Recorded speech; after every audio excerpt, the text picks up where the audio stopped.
guys, kakauwi ko lang, meron akong binili and dumating yung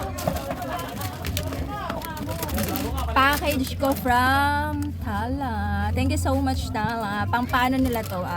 Ayan o, pang Merry Christmas gift. Nag-message sila kahapon. Thank you kay Ma'am Daphne kasi naalala niya ako kasama sa mabigyan. So buksan na natin agad-agad. Dito natin bubuksan kasi yung iba iiwan ko dito sa tindahan ng kapatid ko. Biskuit ng mamahalin. Parang meron dun to sa hotel. Ay, sa hotel. Dun sa kung saan ginawa yung event namin before. Tapos, Arrabbiata.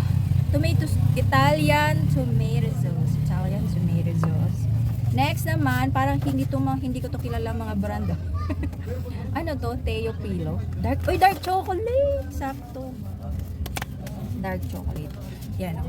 Dalawang dark chocolate. Sakto ito na yung kinakain ko ngayon, mga dark chocolates. Tsaka Del Mondo. Magkano mahal? Ito yung mahal na corned beef.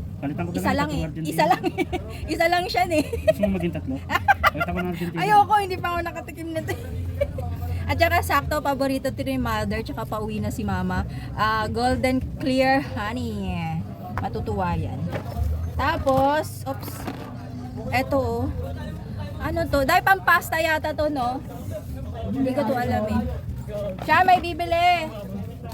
Wait lang po. Tsaka eto. Red blend. Ano to? Wine. Red wine ba to? Ayan o. Aceton po. Ano to siya? Ano to diet wine?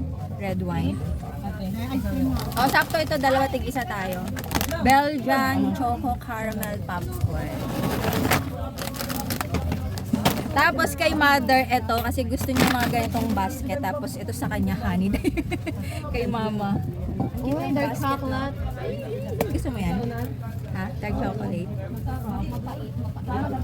Thank you so much, Tala. Na-appreciate ko yung mga ganitong gift. Kahit ano, kasi bihira ako mabigyan ng ganito. Akala nila marami na akong pambili. Actually, kahit may pambili ka ng ganyan, iba pa din yung naalala kang pagbigyan. So, thank you so much, Tala. Nang dahil kay grocery, kaya kami nakuha ng Tala. So, thank you din kay grocery. Ano yan? Ano bang tawag nun? Parang, ni-refer ka. So, maganda talaga yung may refer, di ba?